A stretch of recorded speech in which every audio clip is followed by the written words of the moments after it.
The moment I heard that sound coming from the darkness beyond my cabin, something ancient in my brain screamed at me to run.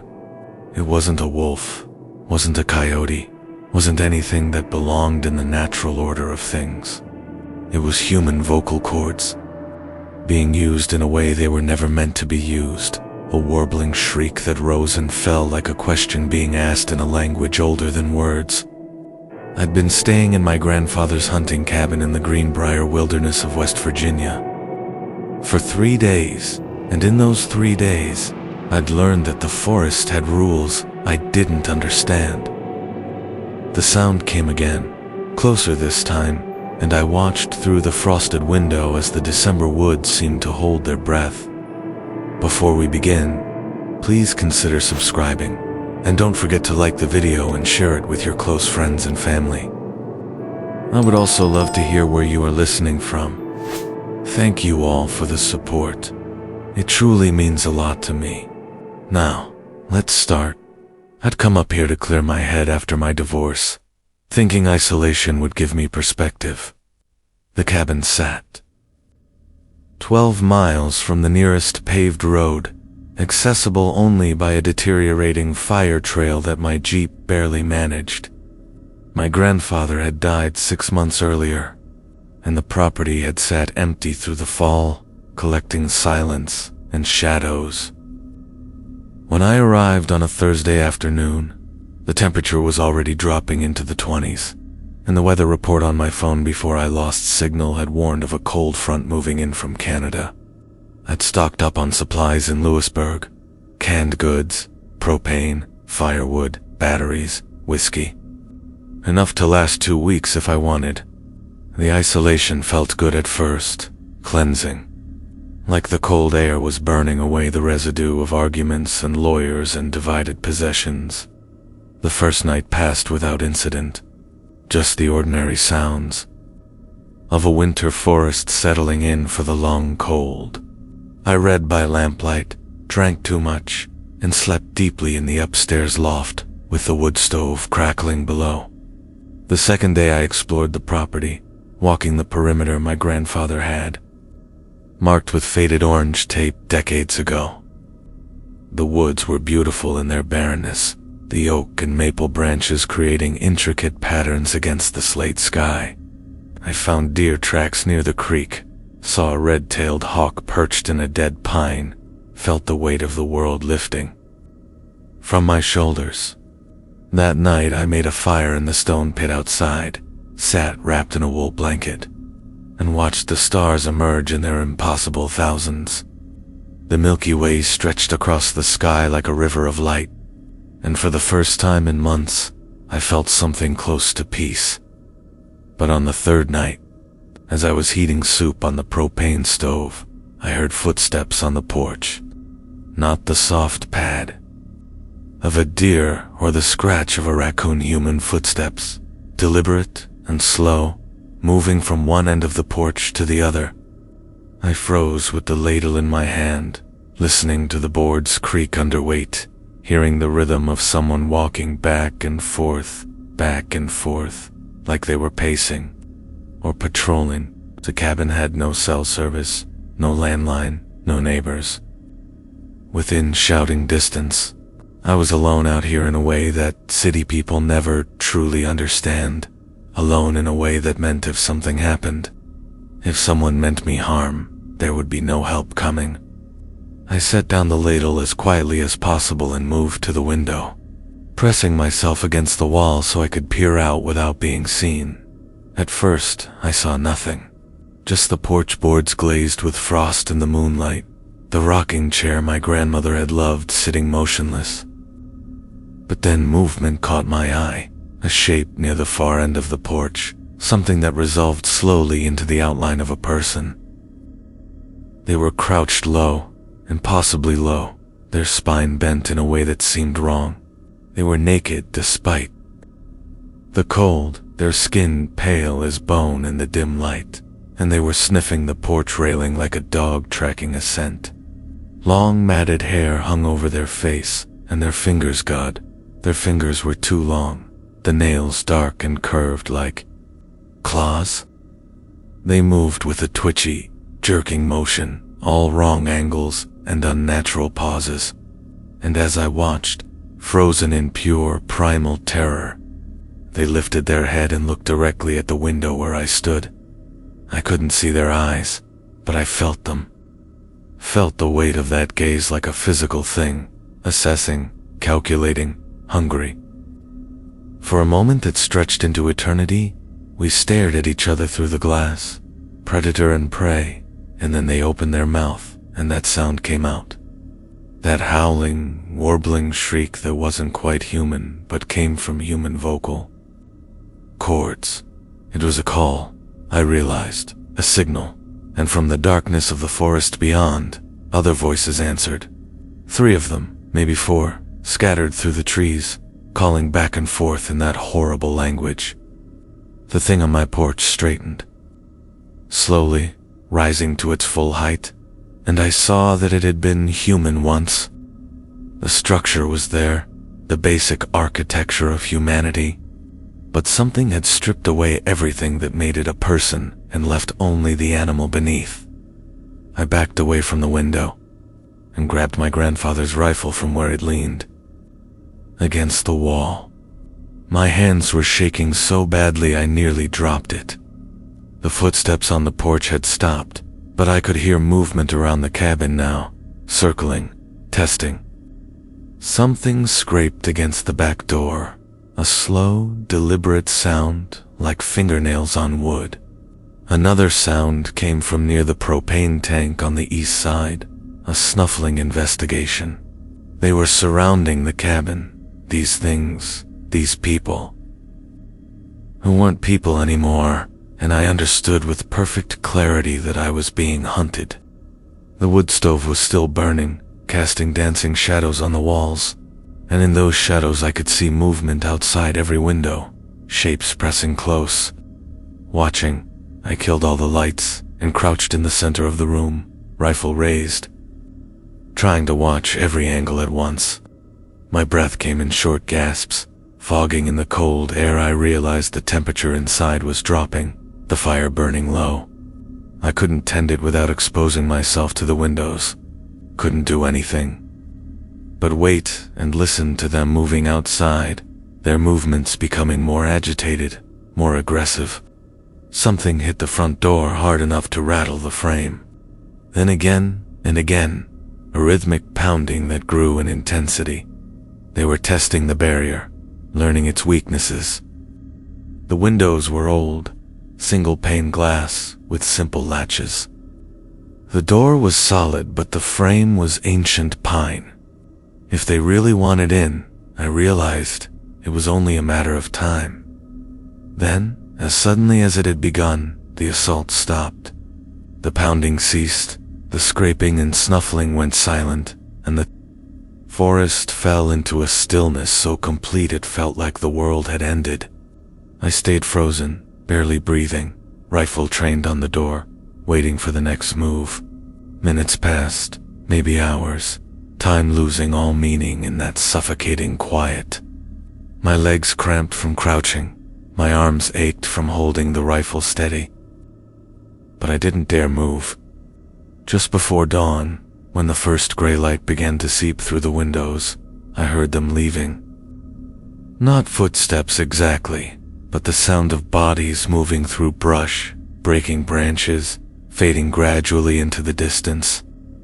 They were going back to wherever they came from, returning to whatever holes or caves or hollow trees they inhabited during the daylight hours. When full daylight came, I forced myself to check the perimeter. The fresh snow that had fallen overnight was churned and trampled all around the cabin. It's marked with prints that were almost human but not quite. The toes too long, the stride too wide, the gait all wrong. There were 5 distinct sets of tracks. 5 of them, and they'd come from deep in the forest to the east, where the old-growth timber grew thick enough to block out the sun even at noon. I counted 7 places where they'd tried to find entry. The doors, the windows, even the crawl space. Under the cabin, on the porch railing where that first one had been sniffing. I found long strands of matted hair and smears of something dark that might have been blood, or might have been dirt, or might have been something worse. I packed my gear in less than 20 minutes and drove down that mountain like demons were chasing me, because in a way, they were. My Jeep's GPS didn't work until I was 8 miles from the cabin, and when it finally picked up signal, my phone exploded with 3 days of missed messages and voicemails. But I didn't care about any of that. I just kept driving, kept putting distance between myself and that place, and I didn't stop until I hit a town big enough to have streetlights and people and the blessed noise of civilization. I never went back to the cabin. Sold the property through a lawyer, never even returned, to clean out my grandfather's things. Let me ask you something. Have you ever heard that sound? That howling that's human but not human? That warbling call that speaks of hunger and madness and the thin line between man and beast? Because if you've heard that sound echoing through the Appalachian night, then you know exactly why I'll never set foot in those mountains again. And if you haven't, pray that you never do, because once you hear it, once you look into those eyes and see nothing looking back, you understand that there are some things in these mountains older than civilization, older than humanity itself. Things that remember what we used to be before we built cities and invented morality and pretended we were anything more than animals with delusions of grandeur. The mountains remember, and so do they. The children's voices coming from deep inside the cave should have been my first warning, but I was too focused on finding shelter from the January blizzard to listen to my instincts.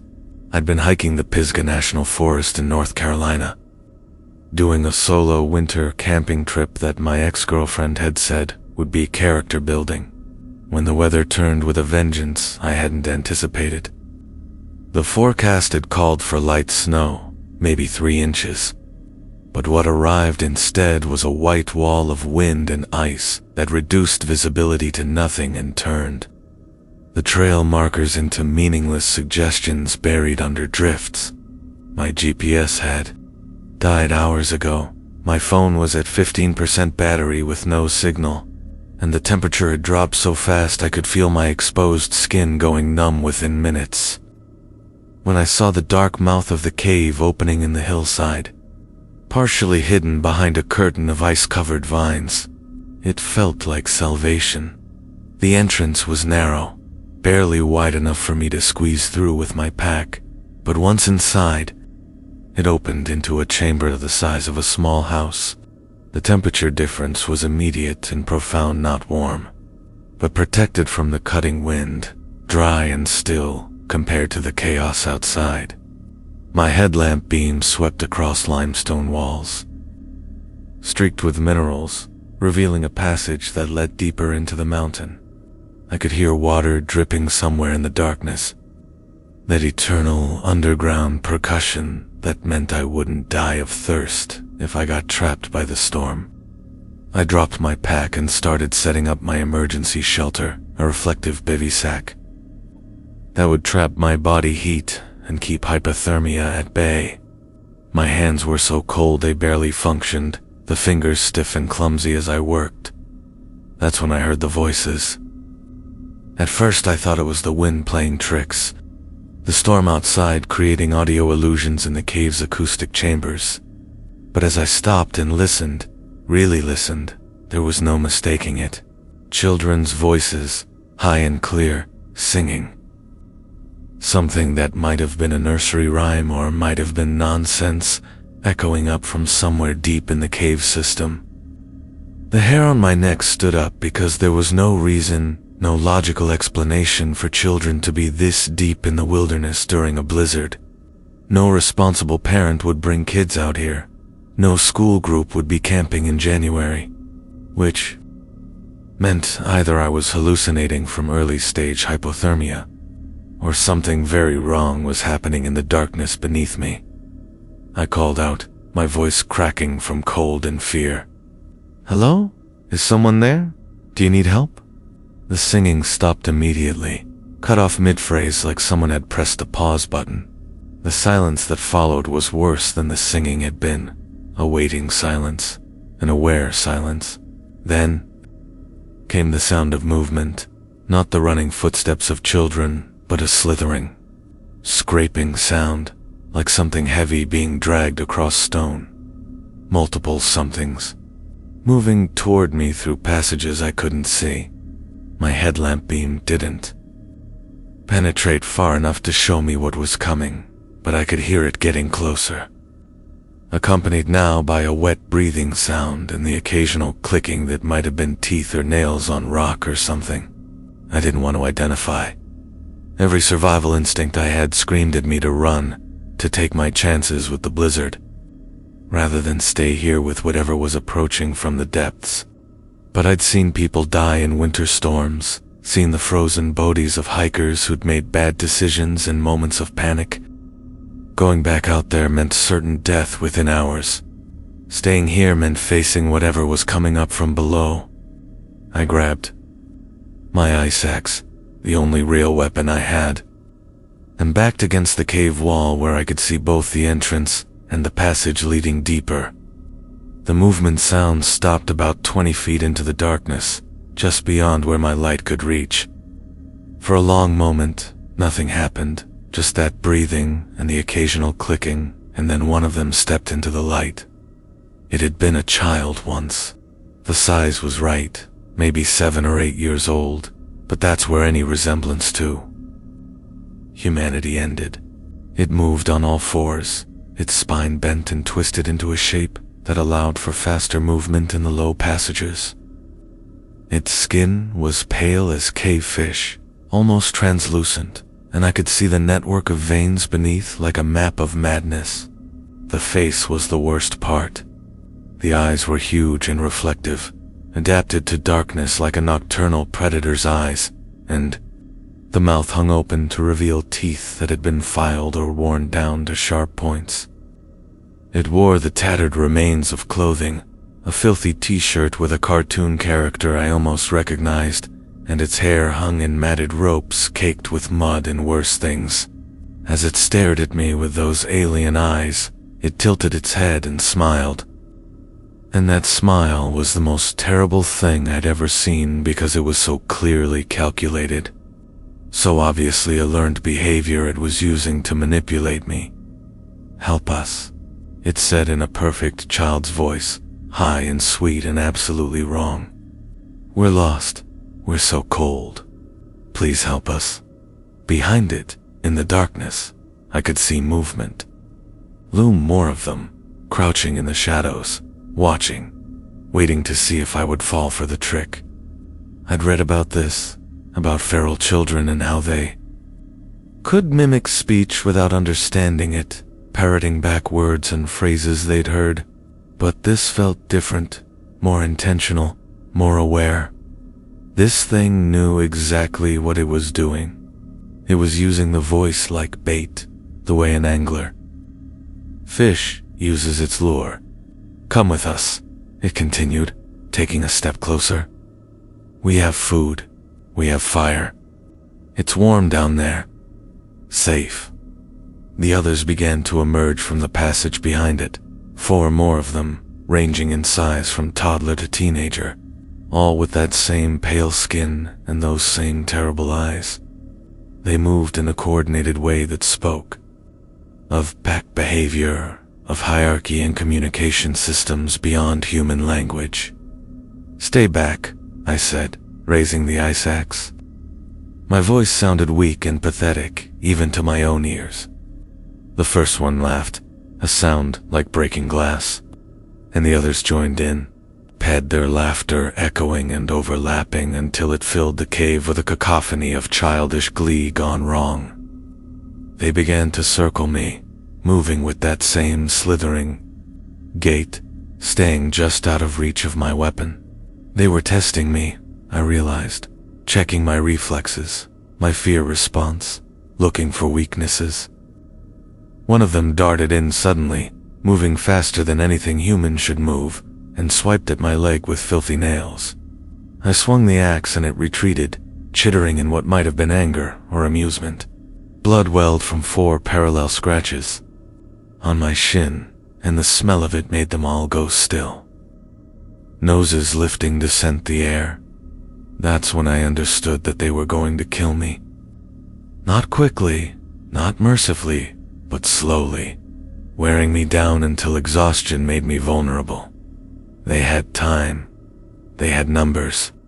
They had home ground advantage in a maze of passages they knew intimately. I had an ice axe and a dying headlamp. The math wasn't complicated, but I also had one other thing. The blizzard. The storm that had driven me here in the first place. I looked back at the cave entrance, at the white wall of snow beyond, and made a decision that probably saved my life. I ran. Not deeper into the cave where they wanted me to go, not into their hunting ground, but back out into the storm. Behind me I heard them shrieking, heard the scramble of pursuit, but I was through the entrance and into the snow before they could stop me. The wind hit me like a physical blow.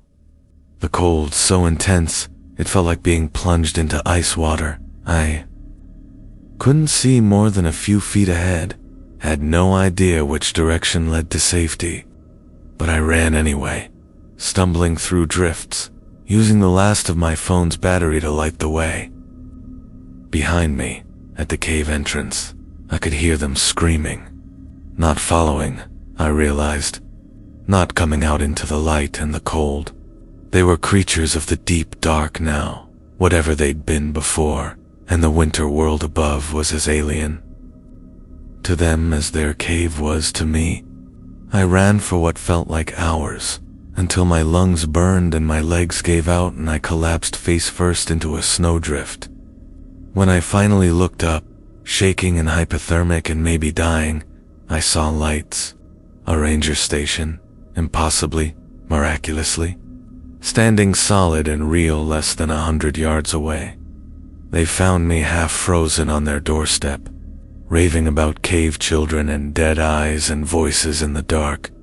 The rangers were kind, got me warm, gave me sweet tea and blankets, and let me babble until the shock wore off enough for a coherent speech.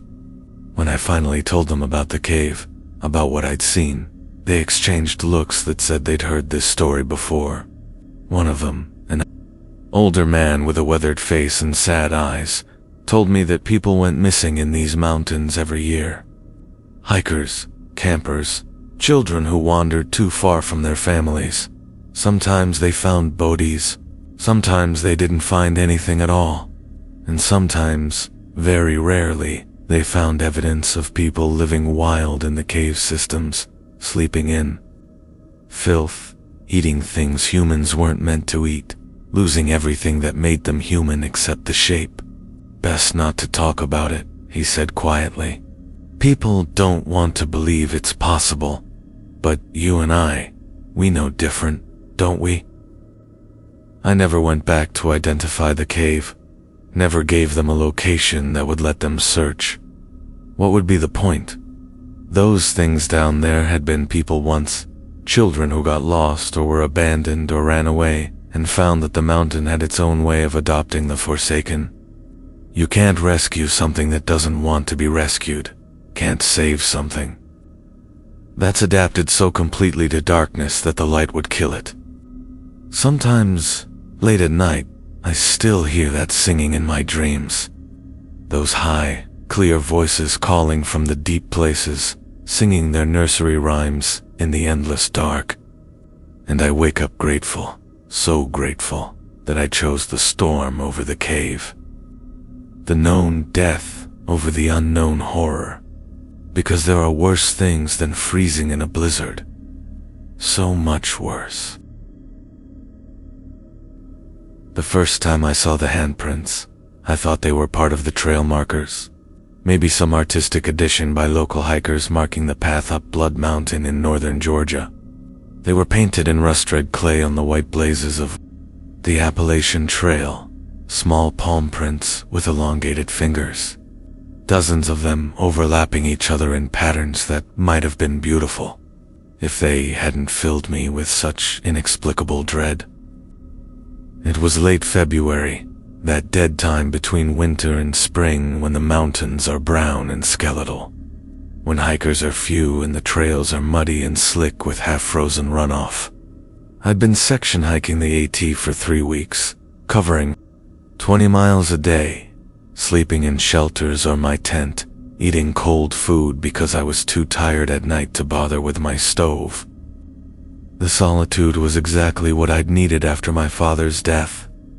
The physical exhaustion, a blessed relief from grief that had stalked me for months like a patient predator. But the handprints changed something. They appeared suddenly about 3 miles past Neil Gap, after the trail climbed sharply into a section of old-growth forest, where the trees grew so thick the canopy blocked out most of the pale afternoon light. I'd been following the white blazes on autopilot, my mind somewhere else, when I realized that every single blaze for the past half-mile had been marked with those rust-red prints. Someone or something had systematically gone down this section of trail and touched every marker, leaving behind prints that were too small to be adult hands, but somehow too knowing to be children's. The finger placement was wrong, the spacing uncanny, and the more I stared at them, the more they seemed less like prints and more like claims. Territorial markings. Warnings. I should have turned around right then. Should have hiked back to Neil Gap and called it a day. Maybe skipped this section entirely. But I'd been walking for 6 hours already. My shelter for the night was another 4 miles ahead, and I convinced myself I was being paranoid. Just some weird art project, I told myself. Or kids from a nearby camp getting creative. Except there were no nearby camps this time of year. No nearby anything, really. Just miles of uninhabited forest and the narrow ribbon of trail cutting through it. The afternoon light was already fading, the shadows under the trees growing longer and deeper, and I picked up my pace, eager to reach the shelter before full darkness fell. The handprints continued, appearing on trees now, in addition to the blazes, always at the same height, always in that rust-red clay that looked disturbingly like dried blood. 2 miles later, I realized I was being followed. Not the heavy footsteps of another hiker or the crashing of a deer through brush. This was something else. Something quiet and deliberate, keeping pace with me through the forest parallel to the trail, moving through terrain that should have been too difficult for quiet passage. I'd stop to adjust my pack, and the sounds would stop. I'd start walking again, and they'd resume. Several times I called out, asking if someone needed help, but there was never any answer. Just that continued patient following, like whatever was out there was content to shadow me indefinitely, watching and waiting for something I couldn't anticipate. The sun was almost gone now, the forest taking on that peculiar twilight quality where distances become deceptive and familiar shapes turn alien. When I finally reached the shelter, a 3-sided wooden structure perched on a hillside overlooking a valley, I was almost running, my heart hammered against my ribs, my breath coming in gasps that had nothing to do with exertion. The shelter was empty, which both relieved and terrified me in equal measure. I wanted the safety of other people, but I also didn't want to have to explain the fear that had sunk its hooks into my gut. I dropped my pack, lit my headlamp, and began the familiar routine of setting up camp. Sleeping bag unrolled, food bag hung from the bare cable, water filtered from the nearby spring. All the motions of normalcy, all the rituals that said I was safe. This was fine, just another night on the trail.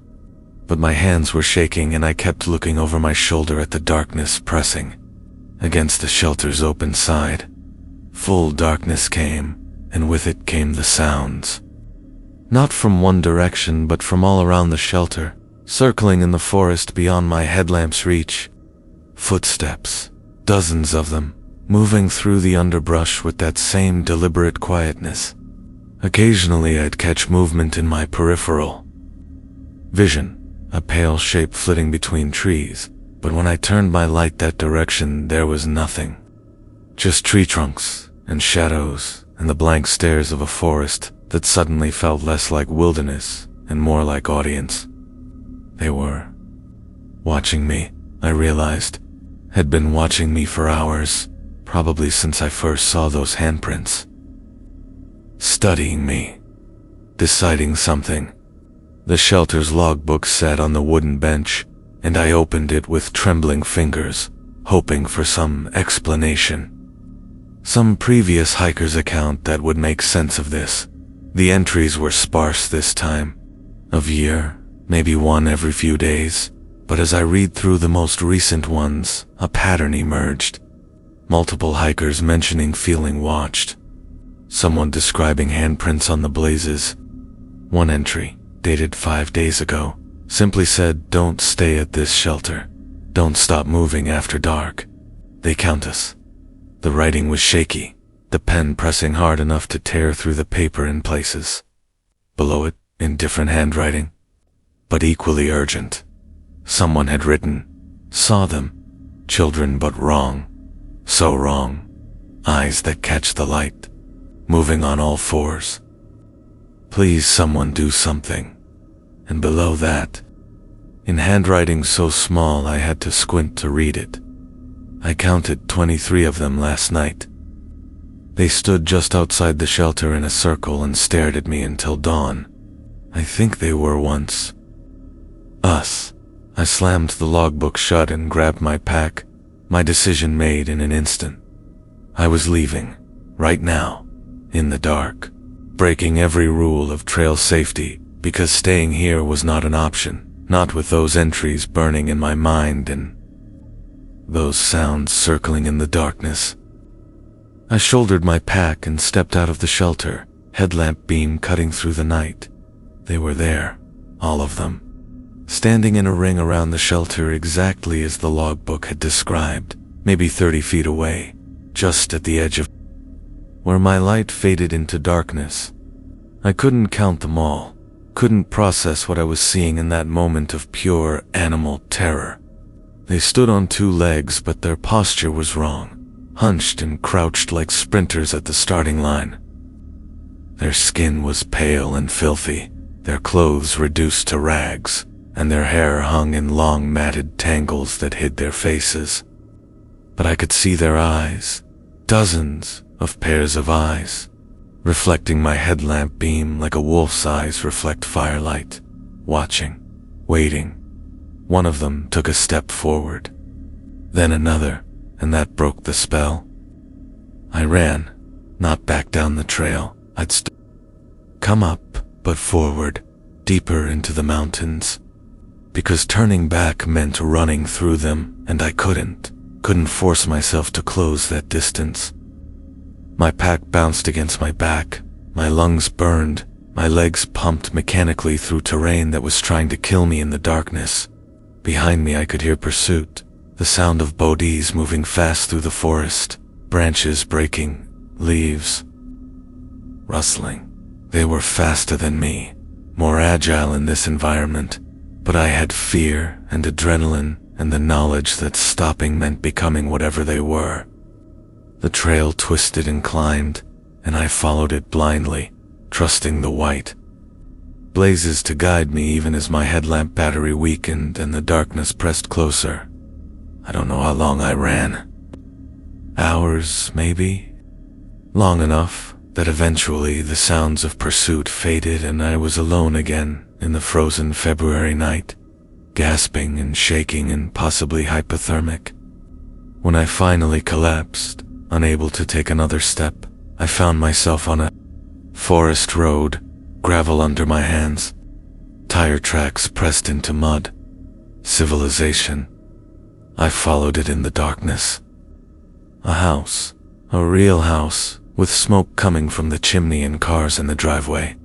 I hammered on the door until an elderly couple answered, their faces shifting from annoyance to concern when they saw me.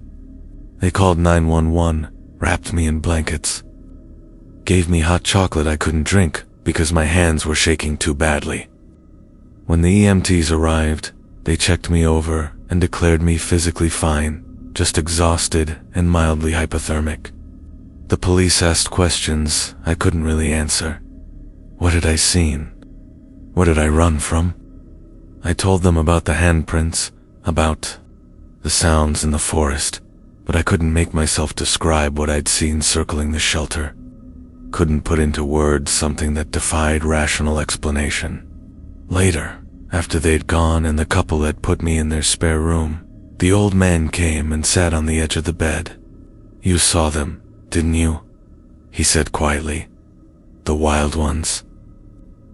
"Too denying." He sighed heavily. "They say it happens sometimes. Maybe they're running from something. Maybe they're looking for something. Maybe they just walked too far and can't find their way back. The mountain takes them in, changes them. They say the ones who survive longest. Their minds are flexible enough to adapt, to forget what they were and become what they need to be to survive." He stood up slowly, joints creaking. "He was 9 years. Oh, they searched for weeks but never found a body." He looked at me with eyes full of terrible knowledge. If he's forgotten his name and his family and everything that made him human. The trail goes on, still marked with white blazes, still carrying hikers north toward Maine or south toward Georgia. Still watching, still counting. The moment we found the abandoned summer camp, my brother Jake called it creepy but cool and insisted we explore before dark. I should have listened to the churning in my gut that said we should turn around and hike back to our car while we still could. But I was 24 and he was 17, and I'd spent our entire backpacking trip trying to be the cool older sister instead of the worried nag he already thought I was. The camp sat in a valley in the mountains of eastern Kentucky, accessible only by a trail that didn't appear on any map we'd been using. We'd stumbled on it by accident, taken a wrong turn from miles back, and then been too stubborn to backtrack. Late December sun filtered weakly through bare branches, and the temperature was dropping fast as afternoon gave way to evening. The camp looked like it had been abandoned, Medak Tibbet, like everyone had just walked away one day and never came back. Cabin doors hung open, revealing bunks still made up with rotting linens. A tire swing swayed in the winter breeze, creaking. The remains of a volleyball net sagged between tilted poles. "This is amazing," Jake said, already pulling out his phone to take pictures, despite the fact that we had no signal this deep in the mountains. "It's like a time capsule. Look at that." He pointed to a wooden sign hanging crookedly over the largest building. The paint faded but still readable. Camp Whispering Pines. Established 1967. Below that, someone had painted a cheerful scene of children roasting marshmallows around a campfire, their smiling faces now weather-worn and peeling. Something about those painted faces bothered me. Something about their expressions that seemed wrong once you looked closely, but I couldn't articulate what. We split up to explore, Jake heading for the waterfront where a collapsed dock jutted into an algae-covered pond, me moving through the main camp area, looking into cabins and trying to figure out why this place felt so deeply wrong. The first cabin I entered was labeled Cabin 7 Feet on a wooden plaque, and inside I found what you'd expect from an abandoned summer camp. Bunk beds with sagging mattresses. A shelf of books swollen and moldy from years of moisture. A bulletin board still displaying faded photos of smiling campers from decades ago. But there were details that didn't make sense. The cobwebs that should have covered everything were absent, as if the space had been disturbed recently. The floor was marked with muddy footprints, small ones, child-sized, leading from the door to each bunk and then back out again. On one of the beds, someone had arranged pine cones in a careful pattern, A circle within a circle within a circle. Not random, intentional. And when I looked closer at the photos on the bulletin board, I realized that each one had been defaced, the faces scratched away until only blank ovals remained, erasing the children's features while leaving everything else intact. I backed out of the cabin and moved to the next one, finding the same pattern repeated. Muddy footprints, strange arrangements of natural object, stones, feathers, bones, photos with the faces removed. Each cabin had been visited regularly by something that lived here now, something that moved through these buildings with purpose and intention. The light was fading fast, the shadows between buildings growing longer and darker, and I realized we needed to leave now, needed to get back to the trail and put distance between ourselves and this place before night fell completely.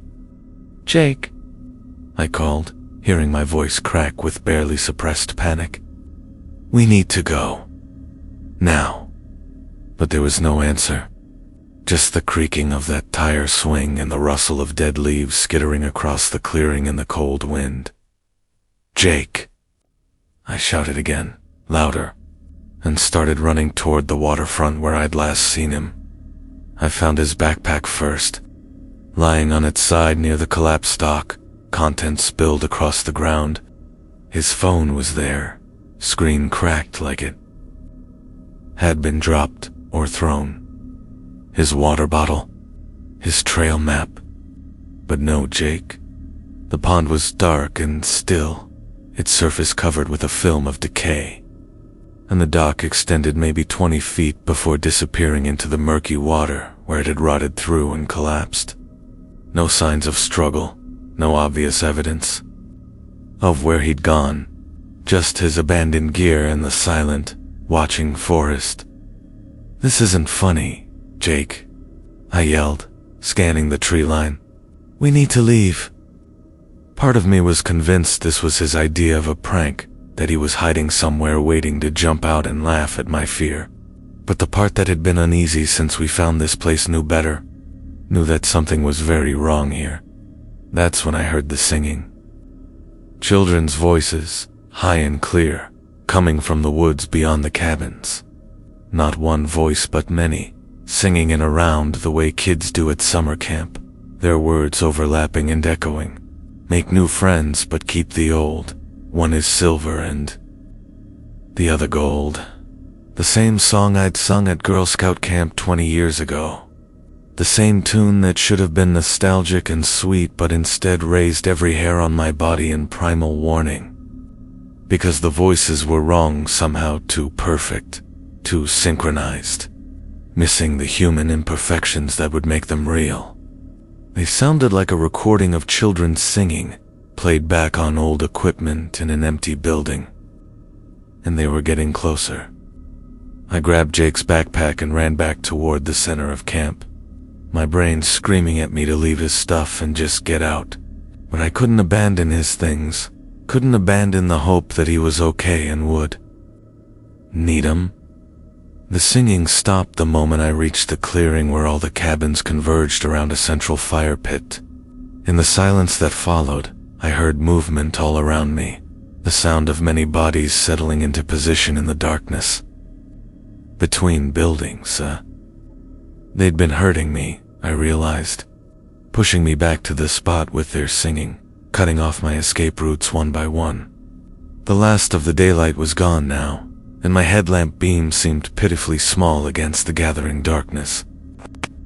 Turned in a slow circle, trying to see what surrounded me, and caught glimpses of shapes in the shadows, small figures, child-sized but moving wrong, with that hunched, animal posture I'd heard about but never believed was real. They stood motionless, just beyond the reach of my light, and I understood that they were waiting for me to make the first move, waiting to see what I would do.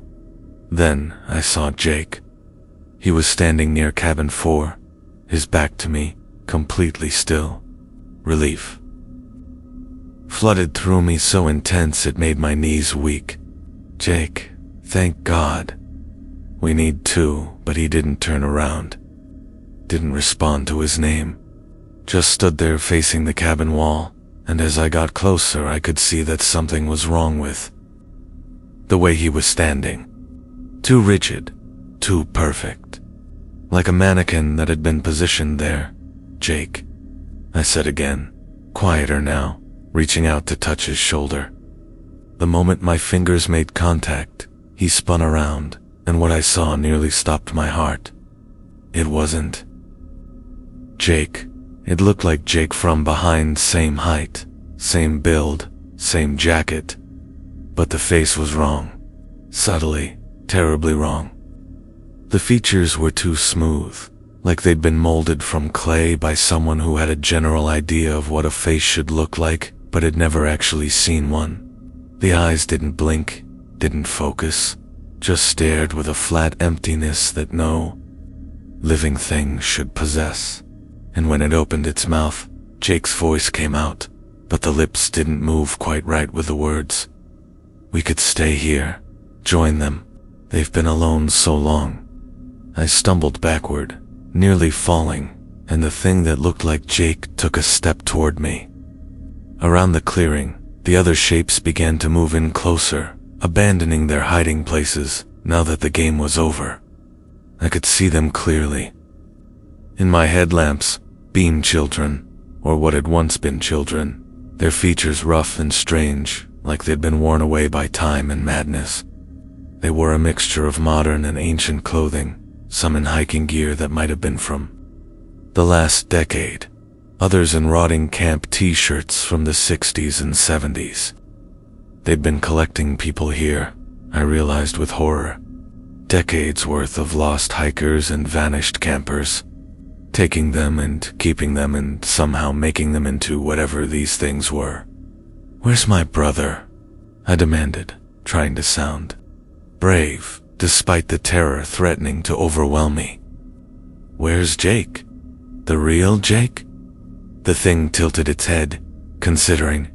"He's joining us. Changing. Soon he'll forget you. Forget everything. And then he'll be like us. Forever young. Forever. Together. Don't you want that too?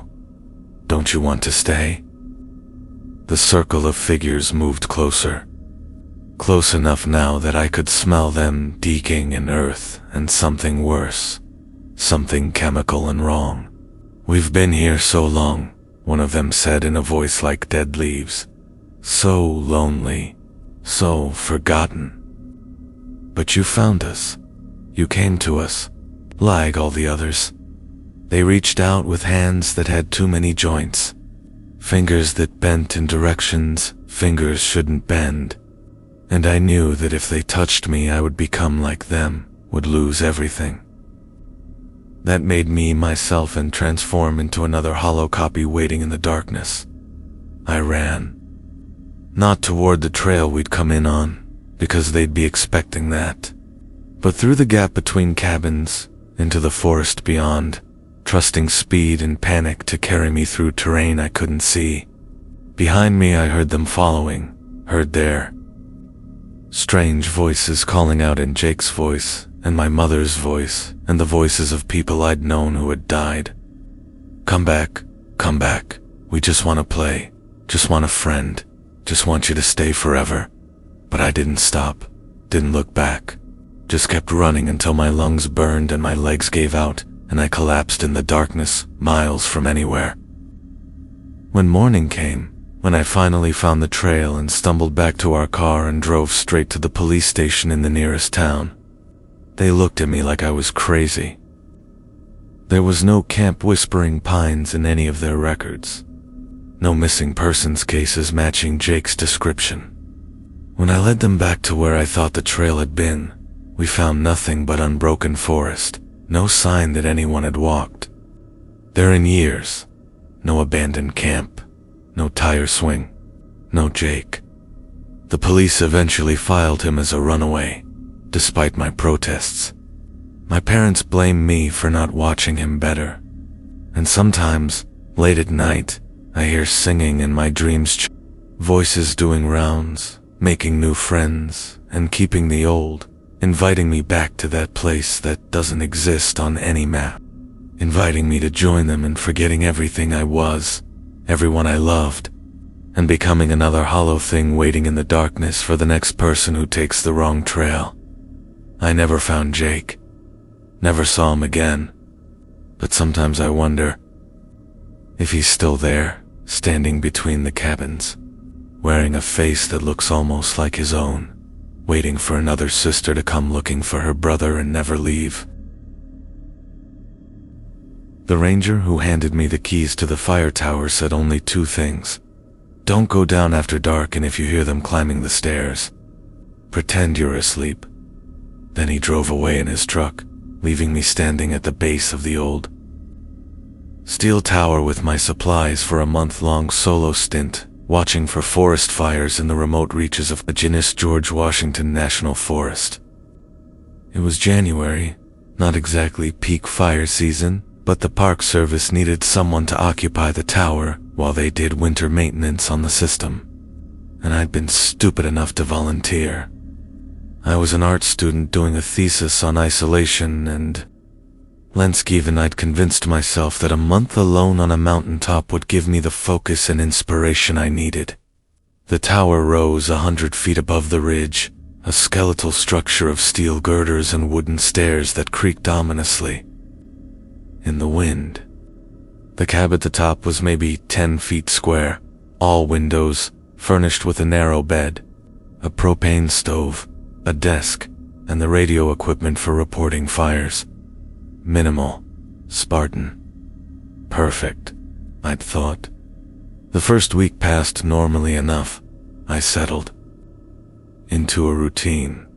Wake at dawn, scan the horizon for smoke, eat breakfast, paint watercolors of the winter landscape, scan again, read, scan again, sleep. The isolation was profound but not oppressive. I could see 4 miles in every direction, ridge after ridge of bare mountains, the occasional dirt road cutting through the forest, but no houses, no people, no signs of civilization except for the thin ribbon of highway visible on the very edge of the horizon. At night the stars were incredible, the Milky Way a river of light above the dark earth. I felt peaceful for the first time in years, disconnected from social media and deadlines, and the suffocating pressure of grad school. But on the 8th night, I awoke to the sound of something climbing the stairs. Not the wind, not an animal. The deliberate creak of weight on wooden treads, steady and rhythmic, coming up from the darkness below. My first instinct was to grab my flashlight and look out the windows, see what was climbing toward me. But I remembered the ranger's words. Pretend you're asleep. I squeezed my eyes shut and forced myself to lie still, hardly breathing, listening to the footsteps get closer. They reached the platform just outside the cab, and through my closed eyelids I could sense the light from my lamp being blocked. Something standing at the window, looking in. For long minutes nothing happened, just that sense of being watched, being assessed, while I lay frozen in my sleeping bag pretending to be unconscious. Then the footsteps retreated, back down the stairs, fading into the night. When I finally dared to open my eyes and look, there was nothing there. Just the empty darkness and my own reflection in the black windows. The next morning I found muddy handprints on the glass, small ones, pressed against the panes where something had looked. I radioed the ranger station, described what had happened, asked what I should do. The response was maddeningly vague. That's normal for that location. Just don't engage with them. Don't let them know you're aware. They lose interest after a while. Normal. They called it normal. Like having mysterious entities climb 100-foot. Tower in the middle of the night to peer into my windows was just part of the job description. I demanded more information, asked what they were, but the ranger just said the tower had been abandoned for 15 years before I arrived because staffing issues and that I could leave any time if I was uncomfortable. But leaving would mean admitting defeat, would mean explaining to my thesis advisor why I'd quit after 8 days, and my pride or stubbornness or stupidity kept me there. That night I left my lamp burning and sat up with a sketchbook, pretending to be engrossed in drawing while watching the windows from the corner of my eye. They came earlier this time, just after sunset, before full darkness. I heard them at the base of the tower, first voices, children's voices, high and excited, chattering in a language that was almost English but not quite. The words familiar, but the structure wrong. They were arguing about something, debating, and then I heard the stairs begin to creak as they ascended, multiple sets of feet climbing together. I kept my eyes on my sketchbook, forcing my hand to keep moving across the page, even as my peripheral vision caught movement at the windows. There were 3 of them. I could tell by their reflections in the dark glass. Small figures, child-sized, pressing their faces against the panes, leaving more of those muddy handprints. They moved from window to window, examining the interior of the cab, looking at my supplies, my paintings on the walls, my sleeping bag. One of them tapped on the glass, a questioning sound, and another responded in that half-English language. Then, shockingly, one spoke in clear modern English. "She's awake. Look at her hands. She's pretending." I froze, my pencil hovering over the page. They knew. The ranger had told me to pretend to sleep, but they were smarter than that, could tell the difference between real sleep and feigned unconsciousness. A long silence followed, and then came the sound I'd been dreading, the door handle rattling. I'd locked it, of course, checked it 3 times before dark, but the lock was old and simple, and clearly they'd opened it before. The ranger had said not to engage, to ignore them, but they were trying to come inside, and every instinct I had screamed at me to barricade the door. I dropped my sketchbook and lunged for the door, throwing my weight against it just as it started to open. Through the crack, I could see them on the platform, children, or what had once been children, their faces pale and strange in the lamplight, their eyes too large and too knowing. We struggled in silence for what felt like hours, them pushing, me pushing back, and eventually they gave up, retreated down the stairs, left me gasping and shaking, my back against the door, understanding that the lock wouldn't hold if they really wanted in. The next day I searched the tower thoroughly, looking for anything that would explain what was happening. In a storage locker under the stairs, I found journals left by previous tower occupants, going back decades. Most entries were mundane weather observations, fire reports, notes about supplies, but scattered throughout were other entries, written in increasingly frantic handwriting. They come every night now. Last night they brought others, showed me through the window, wanted me to see, and later, I understand now. They were campers once. Camp Whispering Pines closed in 1972 after the disappearances. 23 children. Gone in one summer. They found the camp counselors dead but never found the kids. They're still here. Still in the woods. Still children but not children. And finally, in barely legible scrawl, they want me to come down. Say I can join them. Stay young forever. Never have to face what I did. Sometimes I think they're right. Sometimes I think forgetting would be better than remembering. The journal ended abruptly. No final entry, no explanation of what happened to that tower watchman. I flipped to the front cover and found a name, David Blackwell, the ranger who'd given me the keys. The same man who'd told me not to go down after dark and to pretend to be asleep.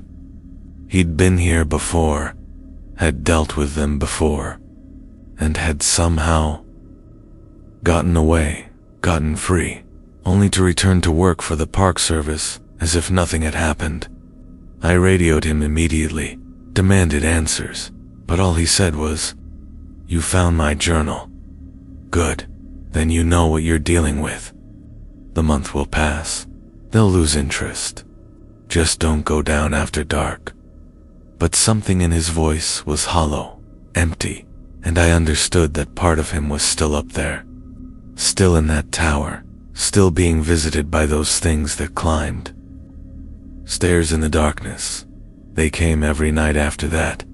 Sometimes just a few of them. Sometimes dozens. Their footsteps on the stairs creating a cacophony like rain on metal. They tried the door every time, jiggled the handle, pushed and pulled. But I'd reinforced it with rope and wedged the desk against it.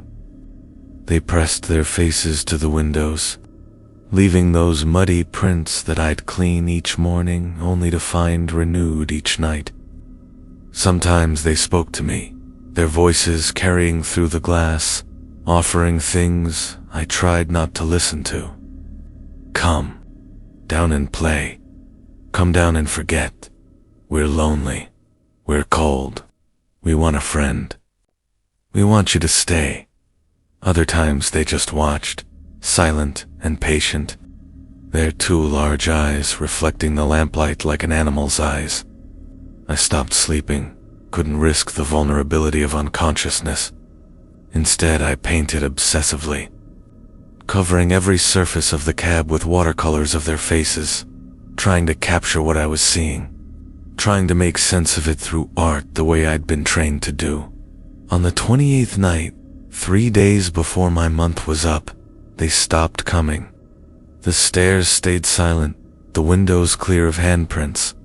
The relief should have been overwhelming, but instead I felt more afraid than ever because I didn't know why they'd stopped. Had they given up? Or were they planning something different? I spent those last nights in a state of hypervigilance, jumping at every sound, seeing faces in every shadow. When David finally came to collect me on day 30, driving up the mountain road in his Ranger truck, I was nearly incoherent. I showed him the paintings covering every wall, hundreds of faces staring back at us with those two gnawing eyes. "I documented them," I said, "for my thesis. I have evidence now. Proof they exist." He looked at the paintings for a long time, his face unreadable.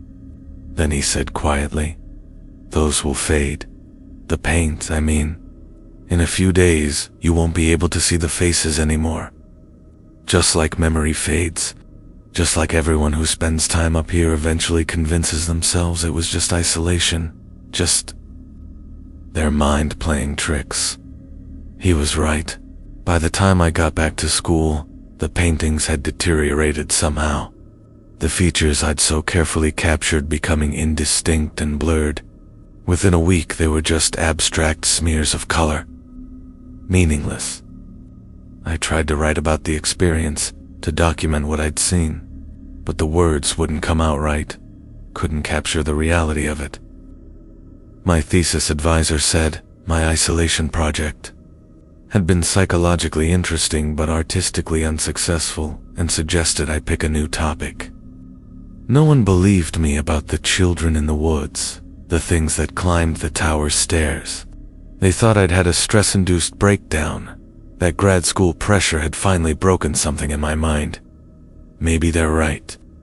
Maybe I did. Imagine it all. But sometimes, late at night, I still hear them. Not outside my apartment in the city, not physically present, but in my memory or my dreams or that space in between. I hear their voices calling up from the base of the tower, asking me to come down and play, to come down and forget, to come down and stay forever young in the winter woods. And the worst part, the part I'll never tell anyone, is that sometimes I want to go back to that tower, descend those 100 feet of stairs, and let them have what they've been asking for all along. Because forgetting seems easier than remembering, and staying lost seems easier than finding your way back to a world that doesn't believe what you've seen. David knows. He went back, took another job with the Park Service, lives in those mountains.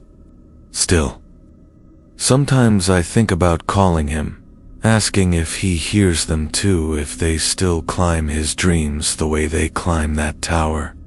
But I'm afraid of what he might say.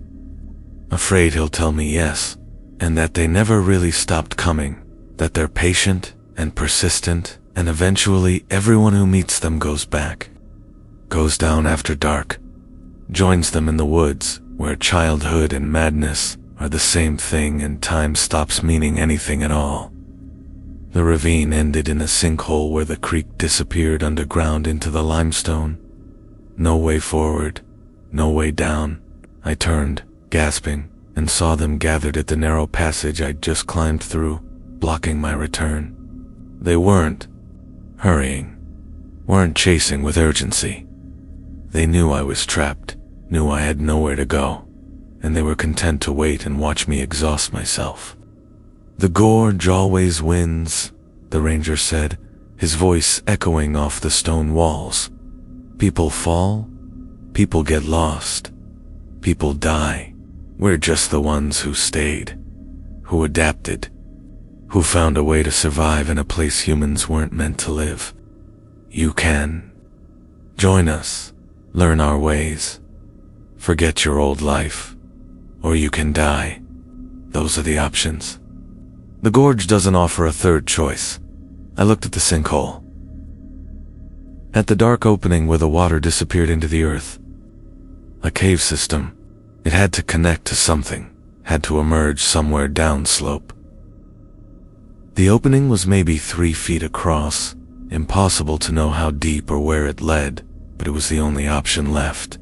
I jumped, feet first into the black hole, into the unknown, into what might be a 10-foot drop or a 100-foot fall into water or an underground river or jagged rocks or nothing at all.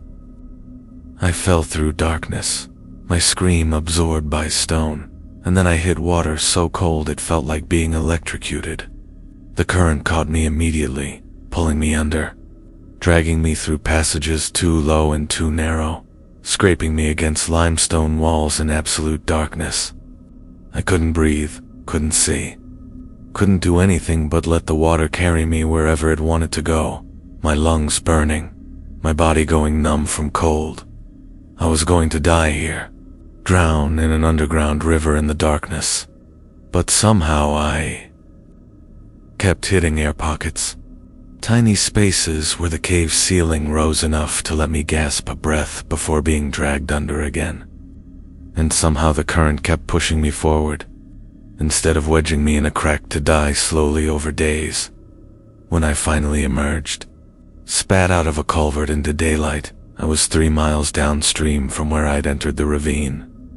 I pulled myself onto the bank and lay there shaking, hypothermic, bleeding from a dozen cuts, but alive. Impossibly, miraculously alive. It took me 2 hours to reach the highway, stumbling through forest in my soaked clothes, my core temperature dropping dangerously low. A motorist found me and called an ambulance, and the EMTs said I was minutes away from severe hypothermia. The police were skeptical of my story, suggested I'd hallucinated from cold and fear after a bad fall. They searched the ravine but found no evidence of the woman or the wild people. Just some old bones, animal remains, they said, though I knew. Better, I knew what I'd seen. Who I'd seen?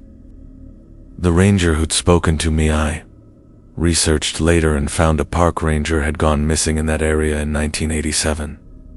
Douglas Chun, age 34, vanished while on patrol. Presumed dead. His body never recovered. But I saw him down there, alive. Or whatever passes for alive when you've lived wild in a gorge for 40 years. I saw what he'd become. What they'd all become. The Park Service closed that trail section, said it was unstable and dangerous, but I know the real reason. They know about the ravine people, have known for years. But what can you do about people who've chosen to live in the cracks between civilization and wilderness, who've adapted to a life that shouldn't be possible. You can't save someone who doesn't want to be saved. Can't rehabilitate someone who's forgotten what they're being rehabilitated back to. So you close the trails and put up warning signs and hope that's enough. Hope that the screams stay down in the gorge where most people won't hear them. Hope that the next person who hears a cry for help is less stupid than I was, less heroic, less willing to climb down into darkness to help a stranger. Because that ravine is still there, still cold and deep and full of shadows. And they're still there too, waiting at the bottom, patient as stone, using whatever bait works to draw people down to where the gorge can claim them, where the ravine always wins.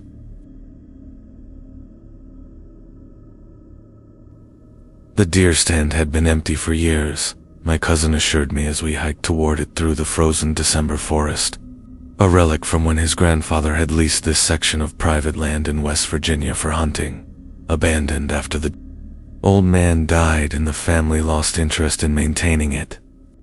But the structure was still sound, still weatherproof, and it would give me a place to photograph the dawn from an elevated position.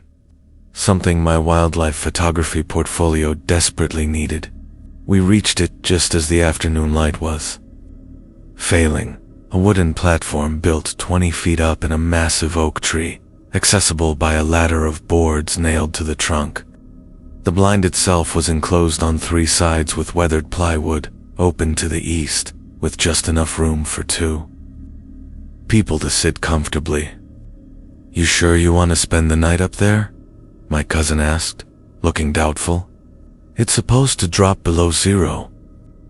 You could just come back at dawn." But I'd driven 6 hours to get here, had packed my sleeping bag and supplies specifically for this shoot, and I was stubborn enough to see it through. "I'll be fine," I told him. "I've camped in worse." That was true, but also irrelevant, because what happened that night had nothing to do with the cold. My cousin left just before sunset, promising to return at noon the next day to collect me and see my photos. I watched his truck disappear down the rutted forest road, the sound of the engine fading until I was alone with the winter silence. The quiet in those mountains is profound, especially in winter when there are no leaves rustling, no insects buzzing, no birds calling. Just the occasional crack of a branch under snow load and the whisper of wind through bare treetops. I climbed the ladder as the last light drained from the sky, pulled my gear up after me with a rope, and settled in to wait for dawn. The platform was solid despite its age, the plywood walls still keeping out most of the wind. I set up my camera on its tripod, arranged my lenses, and ate a cold dinner of protein bars and water. By the time full dark arrived, I was in my sleeping bag, thermoses of hot tea within reach, ready to doze through the long hours until the golden light returned. Around midnight, I woke to the sound of something climbing the tree. Not the scratch of a raccoon or the scrabble of a squirrel. This was methodical and heavy. The sound of something large ascending the wooden ladder, one deliberate rung at a time. My first foggy thought was that my cousin had come back for some reason, that he'd decided to check on me or had forgotten to tell me something. But that thought evaporated when I heard breathing on the platform next to me, close, too close, right beside my head. Not my cousin's breathing, not human breathing at all, though it came from something using human lungs. It was wet and raspy, like someone breathing through liquid, and it was accompanied by a smell that hit me like a physical thing. Decay and filth and something worse, something feral and animal and completely wrong. I lay frozen in my sleeping, bag eyes squeezed shut, trying to convince myself this was a dream or an animal or anything except what my hindbrain knew it was. The breathing continued, steady and curious, and I felt movement on the platform, something crawling across the wooden boards, investigating my gear, touching my camera with what sounded like fingers. Then came a voice, a human voice, using words, but the accent was wrong, the emphasis bizarre, like someone who'd learned language phonetically but had never heard proper rhythm and inflection. Sleeping? Cold? Strangeness? Strange tools for? Strange burr. A pause. More breathing. And then something touched my sleeping bag, pressing down on my chest through the insulation. Warm inside. Living inside. Wake up, strange bird. Wake and see us. We want to see your eyes. The weight increased, pinning me down, and I realized with horror that they were trying to unzip my sleeping bag, their cold fingers fumbling with the zipper, trying to expose me to the freezing air and their attention. I exploded out of the bag, shoving them away, scrambling to my feet in the cramped space. My flashlight had been clipped to the wall, and I grabbed it and turned it on in one motion, the beam cutting through the darkness to reveal what shared the platform with me. There were 3 of them, 2 adults, if you could call them that, and something smaller that might have been a child or might have been something that had never been human at all. They wore rags and animal skins stitched together with sinew, their skins so filthy it was impossible to tell what color it had been originally. Their hair grew wild and matted, full of leaves and twigs and things I didn't want to identify. But their faces, God, their faces were still almost human. Still recognizable as something that had once walked upright in cities and spoken in complete sentences. The woman's eyes were intelligent and aware, tracking my movements with perfect understanding, and when she smiled, her teeth were dark and broken but arranged in a distinctly human pattern. "Awake now," she said in that same strange voice. "Good. Sleeping is boring. Awake is better. Talk. Tell us about the strange tools. Tell us about the world below." She pointed at my camera with a hand that had nails like claws. "Get away from me," I said, my voice shaking. "Get down from this platform right now." The male laughed, a sound like coughing, and gestured to the open side of the blind. "This is our tree, our watching place. We watched your grandfather from here, watched him kill our food, watched him climb up and climb down, climb up and climb down, never knowing we were in the leaves above. Never knowing we watched him sleeping, watched him eating, could have taken him any time we wanted. But we didn't. We were patient. We waited. And now the tree is ours again, and you're in our watching place." He moved with a fluid grace despite his twisted posture, positioning himself between me and the ladder. The child thing crouched at the edge of the platform, looking down at the ground far below. And when it turned to look at me, its eyes reflected my flashlight beam like a nocturnal predator's eyes. "We don't want to hurt you," the woman said, and something in her voice suggested she was telling the truth, or what passed for truth in whatever logic governed their lives. "We just want to understand. It's been so long since we talked to someone from down there, since we remembered how to make the words right. You could teach us, remind us, spend time with us here in our tree and tell us stories about the world we left behind." She reached out as if to touch my face, her expression almost wistful.